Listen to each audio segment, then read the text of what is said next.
இந்த வாலிப பருவத்துல எல்லாம் எல்லாம் வெக்கப்படுவேன், நான் வெக்கமே பட மாட்டேன்.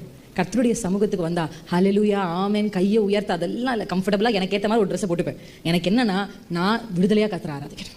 ஹல்லேலூயா. நான் சொல்றேன், சரியான பலிகள் செலுத்தப்படும் போது சரியான உடன்படிக்கைகள் உங்களை தேடி வரும். ஆமென். என்னுடைய லைஃப்ல நிறைய ஆசீர்வாதத்துக்கான ஒரு பெரிய வாசலை நான் எதை பார்க்குறது தெரியுமா? உண்மையா நான் கர்த்தரை ஆராதிப்பேன்.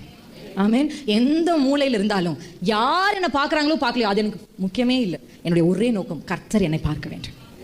ஆமென். ஹல்லேலூயா. அந்த நோக்கத்தோடு ஆராதி பேசப்பா, நான் ஆராதிக்கிறேன், உங்களுக்கு பிடிக்கணும், என் சத்தம் பரலோகத்தில் அடிக்கடி ஆண்டவரத்தில் கேட்பேன், என் சத்தம் கேட்குதாப்பா உங்களுக்கு? அதுக்கு ஏதாவது தடையாக இருந்தால் கொஞ்சம் என்னை மாற்றி எனக்கு சொல்லித்தாங்கப்பா. திடீர்னு நைட்லாம் எழுந்து நான் விடிய காலத்தில் எழுந்து நான் யோசிச்சு பார்ப்பேன், அந்த பரலோகம் எப்படி இருக்கும், நாங்கள் அங்கே போனால் நம்ம எப்படி இருப்போம், இந்த மாதிரி நிறைய கற்பனைகளை பண்ணி பார்ப்பேன். ஆமென். அதெல்லாம் எனக்கு இன்னும் என்ன உண்டாக்கும்னா, நிறைய காரியங்களை விடுறதுக்கு அது அப்பா எவ்வளோ மேன்மையான பரலோகம் இருக்குது. ஹல்லேலூயா. ஆமாம், நிறைய டைம் கர்த்தர் எனக்கு பிளெஸ்ஸிங்கான வார்த்தைகள் எப்போ தெரியுமா கொடுத்தாரு? ஆராதனையின் உச்ச கட்டத்தில். ஹல்லேலூயா.